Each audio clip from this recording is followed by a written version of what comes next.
Prawns ഒക്കെ നമ്മുടെ വീട്ടിൽ ഈ പറഞ്ഞ പോലെ ക്ലീൻ ചെയ്തത് ഒക്കെ ഉണ്ടെങ്കിൽ ഒരു 10-15 മിനിറ്റും കൊണ്ട് നല്ല വേഗത്തിൽ ഉണ്ടാക്കാൻ പറ്റിയ ഒരു അടിപൊളി ബട്ടർ ഗാർലിക് പ്രോൺസ് റൈസിൻ്റെ റെസിപ്പിയാണിത്.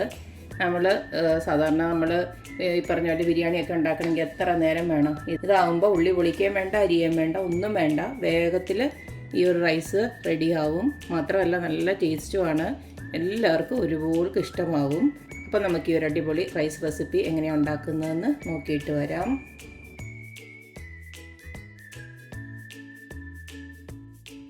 ബട്ടർ ഗാർലിക് പ്രോൺസ് റൈസ് ഉണ്ടാക്കാനായിട്ട് ഞാൻ ഒരു 10-30 പ്രോൺസ് ഇതുപോലെ കഴുകി വൃത്തിയാക്കി റെഡിയാക്കി എടുത്ത് വെച്ചിട്ടുണ്ട്. എല്ലാവർക്കും അറിയാമല്ലോ, പ്രോൺസ് എന്ന് പറയുമ്പോൾ ഇതുപോലേക്ക് ആ നടുക്കത്തെ ആ ഒരു നരമ്പൊക്കെ എടുത്ത് കളഞ്ഞിട്ട് വേണം വൃത്തിയാക്കി എടുത്ത് വെക്കാനായിട്ട്. ഇനി ഇതിലേക്ക് പ്രധാനമായിട്ട് വേണ്ടത് ഇതുപോലേക്ക് കുറച്ച് വെളുത്തുള്ളിയാണ്. കുറച്ചേറെ ഉണ്ട്, ഒരു 10-20 വെളുത്തുള്ളിയോളം ഉണ്ട്. പിന്നെ ഞാൻ എൻ്റെ കൂട്ടത്തിൽ ഇതൊരു ചെറിയ കഷ്ണം ഇഞ്ചി ഇടുന്നുണ്ട്. കാരണം ഗ്യാസ് ഒന്നും കയറി അടിക്കാതിരിക്കാൻ വേണ്ടിയിട്ട് ഞാൻ ഇടുന്നതേ ഉള്ളൂ. നിങ്ങൾക്ക് വേണ്ടെങ്കിൽ ഇത് വേണമെങ്കിൽ ഒഴിവാക്കാം. പിന്നെ നമുക്ക് വേണ്ടത് ബട്ടറാണ്. ഇത് സോൾട്ടഡ് ബട്ടറാണ്, നിങ്ങൾക്ക് അൺസോൾട്ടഡ് ആണെങ്കിലും ഉപയോഗിക്കാം. നമുക്ക് ആദ്യം തന്നെ ഈ പ്രോൺസിനെ ഉണ്ടല്ലോ ഒന്ന് ചെറുതായിട്ട് നുറുക്കിയെടുക്കാം.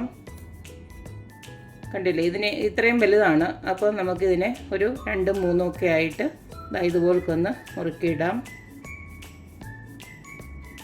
തീരെ പൊടി പ്രോൺസ് ഉണ്ടല്ലോ, അതാണെങ്കിൽ ഇങ്ങനെ നുറുക്കേണ്ട കാര്യമൊന്നുമില്ല.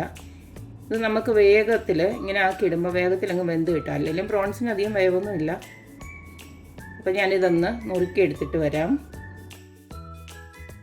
അപ്പോൾ പ്രോൺസ് എല്ലാം ഞാൻ ഇതുപോലെ ചെറുതായിട്ട് നുറുക്കി വെച്ചിട്ടുണ്ട്. ഇനി നമുക്ക് ഈ ഒരു മിക്സഡ് ജാറിലോട്ട് വെളുത്തുള്ളിയും ഇഞ്ചിയും എല്ലാം കൂടി ഞാൻ അങ്ങോട്ട് ഇട്ട് കൊടുക്കുകയാണ്. പിന്നെ ഇതിനകത്ത് മെയിനായിട്ട് വേണ്ടത് നമുക്ക് ചോറ് തന്നെയാണ് കേട്ടോ. ബസ്മതി റൈസ് ഞാൻ ഓൾറെഡി വേവിച്ച് വെച്ചിട്ടുണ്ട്.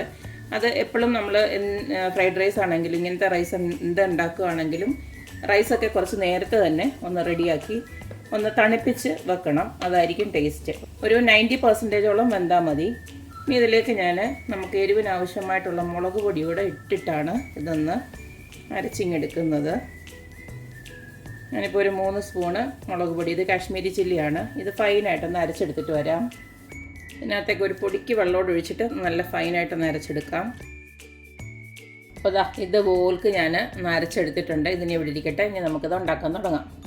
നമ്മുടെ ബട്ടർ ഗാർലിക് പ്രോൺസ് റൈസ് ഉണ്ടാക്കാനായിട്ട് ഇതുപോലൊക്കെ ഒരു കടായി വെച്ച് കൊടുത്തിട്ടുണ്ട്. ഇതിലേക്ക് കുറച്ച് നമുക്കൊന്ന് എണ്ണയൊന്ന് ഒഴിച്ച് കൊടുക്കണം. സൺഫ്ലവർ ഓയിൽ കുറച്ച് മതി.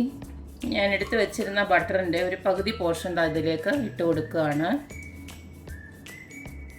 ഈ ബട്ടർ മെൽറ്റായി വരുന്ന സമയം കൊണ്ട് നമ്മുടെ അരച്ച് വെച്ചിരിക്കുന്ന പേസ്റ്റ് ഉണ്ടല്ലോ, ആ മുളക് പൊടിയും അതുപോലെ തന്നെ ഗാർലിക്കും ചേർത്തിട്ടുള്ളത്, അത് ഇതിനകത്തോട്ടൊന്ന് ഇട്ട് കൊടുക്കാം.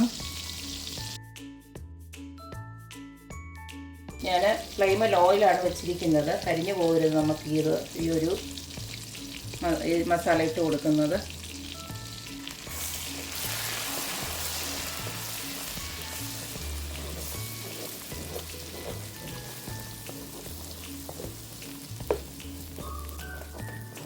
നമ്മുടെ ഗാർലിക്കിൻ്റെ ആ റോ സ്മെല്ലൊന്ന് മാറി ഒരു മൂത്ത മണം വരണം. അതുവരെ ഇത് നമുക്കൊന്ന് ഇളക്കി കൊടുക്കാം. അപ്പോൾ ഗാർലിക്കിൻ്റെ റോ സ്മെല്ലൊക്കെ മാറി നല്ലൊരു മൂത്ത മണം വരുന്നുണ്ട്. ഈ സമയം നമ്മുടെ കഴുകി വൃത്തിയാക്കി നുറുക്കി വെച്ചിരിക്കുന്ന പ്രോൺസ് ഇതിലേക്ക് ഇട്ട് കൊടുക്കാം.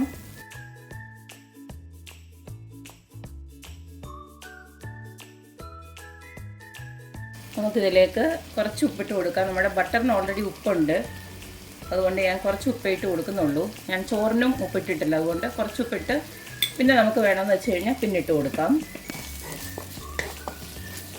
ഈ പ്രോൺസ് ഇനി ഉണ്ടല്ലോ ഈ ഒരു മസാലയിൽ കിടന്ന് ഒന്ന് വെന്ത് വരട്ടെ. ഒരു 10 മിനിറ്റും കൊണ്ട് നമ്മുടെ ഈ ഒരു പ്രോൺസ് നന്നായിട്ട് വെന്ത് കിട്ടും. കാരണം എന്ന് വെച്ച് കഴിഞ്ഞാൽ ഈ ഒരു പിന്നെ നമ്മൾ നുറുക്കിയല്ലേ ഇട്ടേക്കുന്നത്. വെള്ളം ഒന്ന് ജസ്റ്റ് ഒന്ന് വറ്റി വരുന്നിടം വരെ നമുക്കൊന്ന് വെയിറ്റ് ചെയ്യാം. വേണമെന്ന് വെച്ച് കഴിഞ്ഞാൽ അടച്ചു വെച്ചും കുക്ക് ചെയ്യാം. ഇപ്പോൾ പ്രോൺസിൽ നിന്ന് ഇറങ്ങി വന്ന വെള്ളം എല്ലാം വറ്റി പ്രോൺസ് വെന്തും വന്നിട്ടുണ്ട്. ഒരു 6-7 മിനിറ്റോളം ഞാൻ വെച്ചു കേട്ടോ. അന്നേരമാണ് ഇതൊന്ന് വെന്ത് കിട്ടി. ഞാനിപ്പോൾ ഒന്ന് ടേസ്റ്റ് ചെയ്ത് നോക്കി വെന്തിട്ടുണ്ട്. ഇനി നമുക്ക് വേവിച്ച് വെച്ചിരിക്കുന്ന ചോറ്, ഞാൻ നേരത്തെ പറഞ്ഞല്ലോ ഒരു 90% വേവിച്ച ബസ്മതി റൈസ് ഇനി ഇതിലേക്ക് ഇട്ട് കൊടുക്കാം.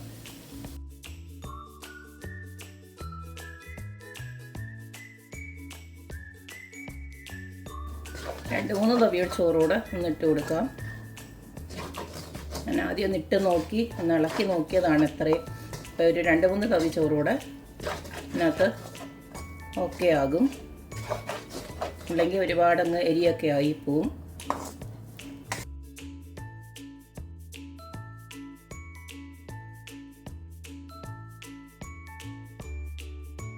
ഇനി നമുക്ക് അവസാനമായിട്ട് അതിലേക്ക് കുറച്ചൊന്ന് നെയ്യൊന്ന് ഇട്ട് കൊടുക്കാം. ഇനി ഇതിലേക്ക് നമുക്ക് അരിഞ്ഞു വെച്ചിരിക്കുന്ന മല്ലിയിലയോടെ ചേർത്ത് കൊടുക്കാം.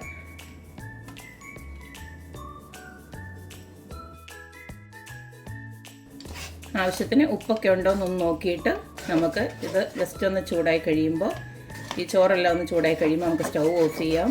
അപ്പോൾ ഇത്രയേ ഉള്ളൂ, നമ്മുടെ ബട്ടർ ഗാർലിക് പ്രോൺസ് റൈസ് ഇവിടെ റെഡി ആയിട്ടുണ്ട്. വളരെ ഈസി ആയിട്ട് നമുക്ക് ഉണ്ടാക്കിയെടുക്കാൻ പറ്റിയ ഒരു റെസിപ്പിയാണ്. ലഞ്ച് ബോക്സ് ആയിട്ടൊക്കെ നമുക്ക് കുട്ടികൾക്കും അല്ലെങ്കിൽ ഓഫീസിൽ പോകുന്നവർക്കൊക്കെ കൊണ്ടുപോകാൻ പറ്റിയ ഒരു അടിപൊളി റെസിപ്പിയാണ്. ഇതിന് പ്രത്യേകിച്ച് വേറെ ഒരു സൈഡ് ഡിഷും വേണ്ട. അപ്പോൾ എല്ലാവരും ഇതുപോലൊക്കെ ഒന്ന് ട്രൈ ചെയ്ത് നോക്കുക, അഭിപ്രായങ്ങൾ അറിയിക്കുക. അപ്പോൾ എപ്പോഴും പറയുന്ന പോലെ തന്നെ എൻ്റെ റെസിപ്പീസ് ഇഷ്ടമുള്ള എല്ലാവരും please like, share and subscribe. അപ്പോൾ ഇനി ഒരു അടിപൊളി വീഡിയോ ആയിട്ട് വരുന്നവരേക്കും ബൈ.